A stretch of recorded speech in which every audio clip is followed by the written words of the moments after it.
विद्यार्थियों, circle point YouTube channel पर आप सबों का स्वागत है।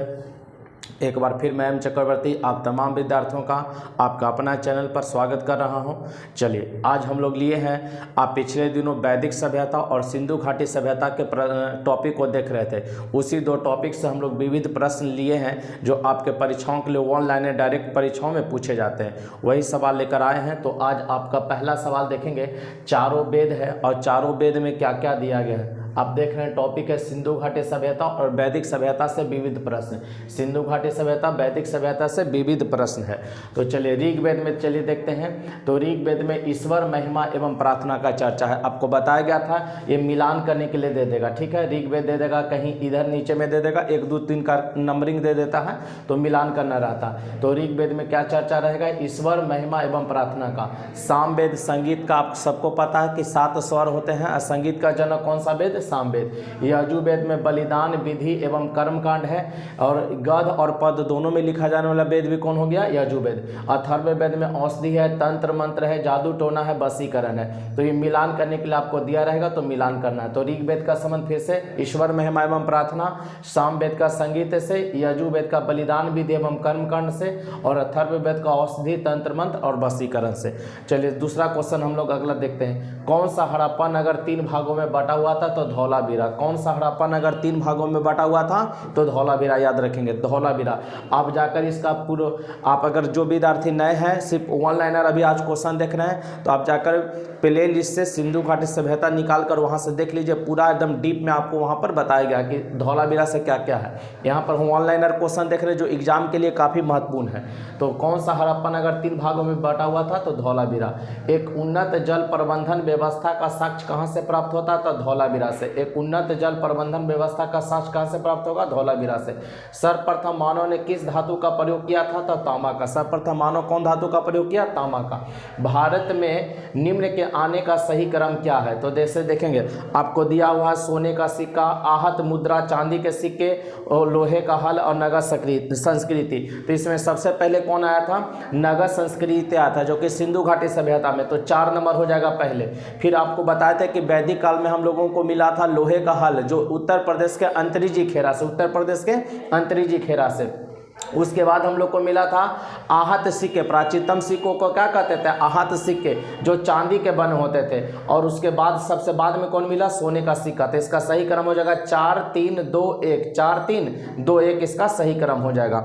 अगला सवाल, सिंधु सभ्यता की विकसित अवस्था में किस स्थल से घरों में कुआं के अवशेष मिले। सिंधु घाटी सभ्यता के विकसित अवस्था में किस स्थल से घरों में कुआं के अवशेष मिले हैं, तो मोहनजोदड़ो से। कुआं का अवशेष कहां से मिला, मोहनजोदड़ो से मिला है। अगला देखेंगे, सिंधु घाटी के लोग पूजा करते थे, तो किसकी पूजा करते थे, पशुपति की। सिंधु घाटी के लोग जो थे किसकी पूजा करते थे, पशुपति की पूजा करते थे। सिंधु घाटी के लोग विश्वास करते थे, किसमें विश्वास करते थे, मातृशक्ति में। सिंधु घाटी के लोग पूछेगा विश्वास किस में करते थे, तो मातृशक्ति में। और सिंधु घाटी के लोग पूजा किस करते थे, तो पशुपति की पूजा करते थे। भारत में चांदी की उपलब्धता के प्राचीनतम साक्ष्य कहां से मिलता है, तो चांदी की उपलब्धता का जो प्राचीनतम साक्ष्य हम लोग को मिलेगा वो हड़प्पा संस्कृति से मिलता है, हड़प्पा संस्कृति से। याद रखेगा। मिर्न पट्टिका पर उत्कीर्ण सिंह युक्त देवता की आकृति कहां से प्राप्त हुई है, तो ये कालीबंगा से प्राप्त हुआ है। मिर्न पट्टिका पर उत्कीर्ण सिंह युक्त देवता की अगर आकृति पूछेगा कहां से मिला, कालीबंगा से। किस एक स्थान पर सिंधु घाटी सभ्यता से संबंधित विख्यात वृषभ मुद्रा प्राप्त हुई थी, वृषभ मुद्रा, ध्यान दीजिएगा, वृषभ मुद्रा प्राप्त हुई है। किस एक स्थान पर सिंधु घाटी सभ्यता से संबंधित विख्यात वृषभ मुद्रा प्राप्त हुई थी, मोहनजोदड़ो से। कहां से प्राप्त हुआ, मोहनजोदड़ो से। ऋग्वेद की मूल लिपि क्या थी, तो ब्राह्मी थी। तो ही देखिए बोला यह कि ऋग्वेद की मूल लिपि क्या थी, ब्राह्मी। ऋग्वेद की मूल लिपि क्या थी, ब्राह्मी थी। ऋग्वैदिक काल में गला के आभूषण को क्या कहते थे, निष्क कहा जाता था। ऋग्वैदिक काल में गला के आभूषण को क्या कहते थे, निष्क। गला वाला जो आभूषण होता था उसको क्या कहा जाता था, निष्क कहा जाता था।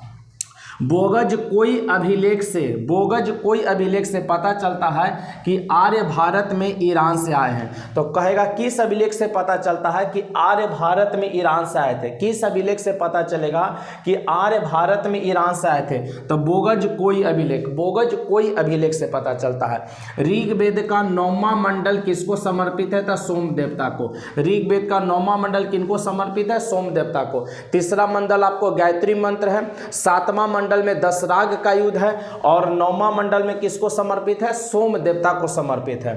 गोत्र शब्द का उल्लेख सर्वप्रथम कहाँ मिलेगा? ऋग्वेद में। गोत्र शब्द का उल्लेख सर्वप्रथम कहाँ मिलेगा? ऋग्वेद में। आलमगीरपुर कहाँ स्थित है? तो मेरठ उत्तर प्रदेश। मेरठ उत्तर प्रदेश में आलमगीरपुर कहाँ स्थित है? मेरठ उत्तर प्रदेश। किस नदी के किनारे? तो हिंडन नदी के किनारे। किस नदी के किनारे? हिंडन नदी के किनारे।